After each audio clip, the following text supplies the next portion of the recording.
যে ধৈৰ্য ধৰি আছে। ৰ মই লাইটটো অন কৰি দিওঁ। এই ৰুমটো কেনেকুৱা লাগে চাওঁ। মজা লাগিছে দেখোন। ব'ল এতিয়া তাইক মাতি আনো, নহ'লে তাইক ফোন কৰি দিওঁ। তাইক আহ বুলি কওঁ, তই ফোন কৰ তাইলৈ। হেল্ল' শুনি আহ 12 বাজিবলৈ হ'ল। তই নিজৰ ৰুমলৈ গুচি আহ। তই আহাচোন, প্ৰথমতে গম পাবি নহয় আমি কি কৰিছোঁ। কেকটো তাইৰ ফেভৰেট, চাচোন চকলেট ফ্লেভাৰ। তাই যে বৰ ভাল পাব ন। ৱাও, আমি যে পাৰিলোঁ কৰিবলৈ ন।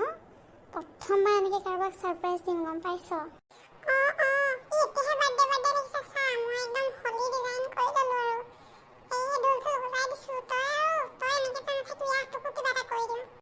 ইছৰাম, এইবোৰ বেছিকৈ নকৰিবি। ৱাৰ্ডেন বাইদেউ আহি গ'লে একদম বাৰ্থডে পতাই দিব আমাক।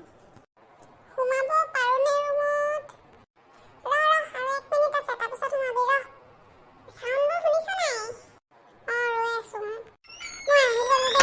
মোৰ ধৈৰ্যই নাছিলে আৰু। Happy birthday to you.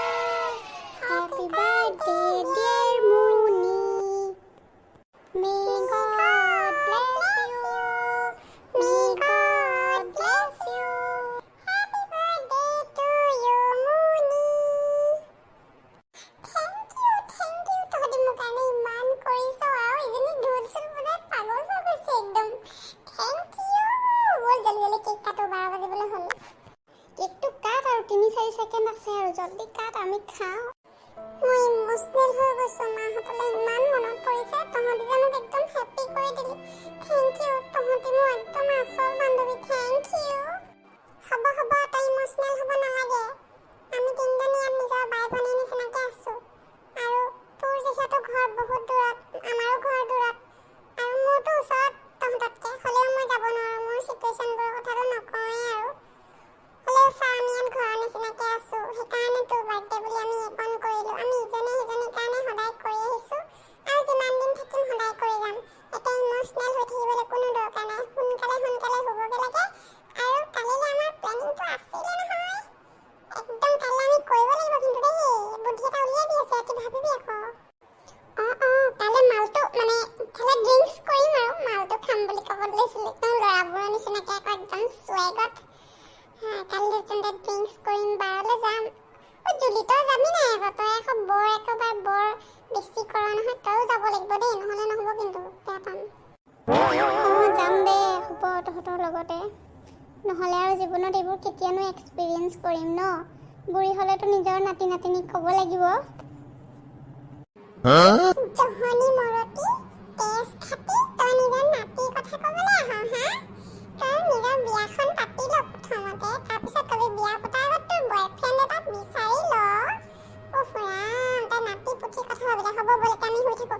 আজি ক'ত শুবি? ইয়াতে মোৰ ৰুমতে শুবি নে মুনিৰ ৰুমতে শুবিগে, নে জুলিৰ ৰুমত শুবিগে? আমি তিনিজনী যদি একেটা ৰুমত থাকিলোহেঁতেন বৰ ভাল লাগিলেহেঁতেন ন। মুনিৰ ৰুমত নালাগে, নহ'লে ইয়াতে আকৌ ফ্ল'ৰতে বিচনা পাৰোঁ।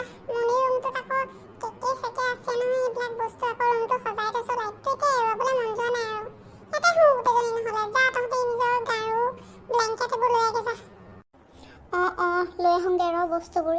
তই একেবাৰে আইতা নিচিনাকৈ গালি দিয় দেখোন। ক'ৰ পৰা শিকিলি তই এইবোৰ গালি? এইবিলাক গালি নহয় জুলি। এইবিলাক আমাৰ আবেগ, আমাৰ ইমোশ্যন। অসমীয়া মানুহৰ গালিৰ ওপৰত এখন কিতাপ আছে। কিতাপখন তই পঢ়িছনে নাই? কিতাপখনৰ লেখকৰ নামটো মই তোক ক'ম বাৰু। আৰু কিতাপখন মোৰ ওচৰতে আছে, মানে ঘৰত আছে। গালি গালাজ এইবোৰ বেয়া শব্দ নহয়। আমি অসমীয়া মানুহৰ মাজত যিবিলাক প্ৰচলিত। এতিয়া জহনী মানেনো কি? জহনী এটা বেমাৰ। আমাৰ যে পেট চলে যে, লুজ মোচন বুলি কয়, সেইটোৱে জহনী মৰতি মানেনো কি? সেইটো বেমাৰত মৰাটোকে জহনী মৰতি। তেজ খাতিনো মানে কি? তেজ খোৱাটোকহে কয়। যিয়ে তেজ খায়, আমিতো তেজ খাওঁৱেই, মাংস খাওঁ। হ'ব দে, বহুত ভাষণ হৈ গ'ল। ব'ল বস্তু লৈ আহোঁগৈ। গাৰু ব্লেংকেট চব লৈ আহোঁগৈ সোনকালে। ব'ল শুই থাকোঁ।